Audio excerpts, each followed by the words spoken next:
Anchor Suma add చూసి కొన్ని కోట్ల రూపాయలు పెట్టుబడులు పెట్టేశామంటున్న బాధితులు. వివరాల్లోకి వెళ్తే 2016 నుంచి 18 వ్యవధిలో యాంకర్ సుమ గారు ఒక రియల్ ఎస్టేట్ యాడ్ చేశారు. ఆ యాడ్ చూసిన వారందరూ కూడా అక్కడ రియల్ ఎస్టేట్ ఫ్లాట్స్ కొన్నారు. అయితే ఇప్పుడు ఆ రియల్ ఎస్టేట్ బోర్డు తిప్పేశారు.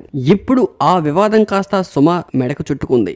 సుమ గారి మొహం చూసే లక్షల్లో పెట్టుబడులు పెట్టామని, ఆమె ఆ రోజు ఆ యాడ్ చేయడం వల్లే లక్షల్లో పెట్టుబడులు పెట్టి ఫ్లాట్స్ కొన్నామని, ఇప్పుడు అక్కడ ఫ్లాట్స్ లేవు, మనుషులు లేరని, మాకు ఎలాగైనా సుమగారి న్యాయం చేయాలంటూ బాధితులు కుయ్యో ముర్రమంటున్నారు. అయితే ఈ వివాదంపై సుమగారు రీసెంట్ గా రియాక్ట్ అయ్యారు.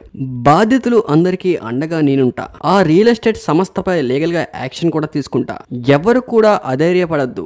నిజానికి చెప్పాలంటే ఆ యాడ్ 2016 నుంచి 18 టైంలో ఉంది. ఆ ప్రకటన కాల వ్యవధి అయిపోయినా కూడా వాళ్ళు టెలికాస్ట్ చేస్తూ ఉన్నారు. దీనిపై నేను ఖచ్చితంగా లీగల్ గా యాక్షన్ తీసుకుంటా అంటూ సుమగారు ఘాటుగా రియాక్ట్ అయ్యారు. అయితే ఇప్పుడు ఈ బాధితులు అందరూ కూడా రియల్ ఎస్టేట్ లో సుమగారి మొహం చూసే పెట్టుబడులు పెట్టామని, మీరే మాకు ఎలాగైనా న్యాయం చేయాలంటూ సుమగారిపై ప్రెజర్ పెడుతూ ఉన్నారు బాధితులు. అయితే సుమగారి గురించి అందరికీ తెలిసిందే, ఇంతవరకు ఎలాంటి వివాదాల్లో కూడా చిక్కుకునే పరిస్థితి లేదు.